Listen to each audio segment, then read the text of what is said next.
Thrombosis is the formation or presence of a blood clot within the circulatory system. Blood clotting can be useful, as it prevents excessive blood loss when a blood vessel is injured, but clots can also form when they aren't needed and cause serious medical problems. Let's look at 3 such problems. In deep vein thrombosis, a clot forms in the calf or thigh as a result of stasis or slow blood flow. For example, in people who experience long periods of inactivity, or in response to inflammatory mediators from surgery, trauma, or infections. The clot can cause pain and swelling. If part of the clot breaks off into the bloodstream, it can end up lodging in the lungs. This is called a pulmonary embolism and can be life-threatening. In individuals with atherosclerosis, a blood clot can form within an artery supplying blood to the heart muscle in association with an atherosclerotic plaque. The obstruction to blood flow can result in a myocardial infarction, or a heart attack. In patients with atrial fibrillation, the most common form of cardiac arrhythmia, a clot can form as a result of the ineffectual contraction of the left atrium. If the blood clot leaves the heart and travels through the circulatory system to the brain, a stroke can occur. During blood clotting, the blood cells are held together within a mesh of fibrin. Fibrin is the end product of the blood coagulation cascade. And medicines that target individual components of this cascade have been developed to inhibit blood clotting in high-risk patients. Warfarin is one such medicine. It's an oral anticoagulant drug that's been used for around 60 years.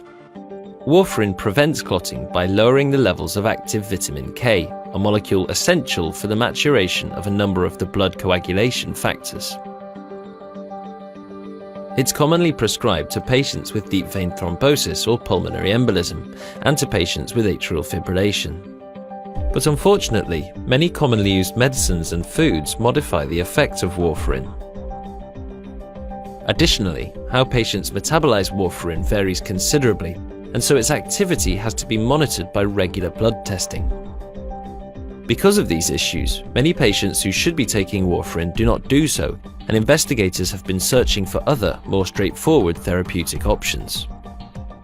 Several non-vitamin K oral anticoagulants, or NOACs, have been developed over the past 15 years or so.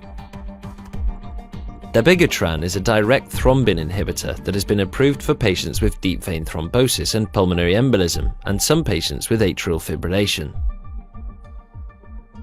3 factor Xa inhibitors have also been approved for use in these settings.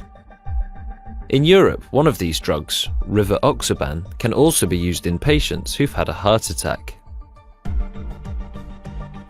In contrast to warfarin, the effects of the NOACs are unlikely to be modified by food and other medicines, and they can be given in a fixed dose without the need for monitoring. Importantly though, sometimes the effects of anticoagulant medications need to be reversed very quickly. For example, when a patient is experiencing uncontrolled bleeding or during an emergency surgery. To reverse the effects of warfarin, patients can be given vitamin K. But until very recently, specific reversal agents for the NOACs have been unavailable. Idarucizumab is a specific reversal agent for dabigatran that has now been approved by the FDA for clinical use. It's a humanized antibody fragment that binds dabigatran and prevents it from interacting with thrombin.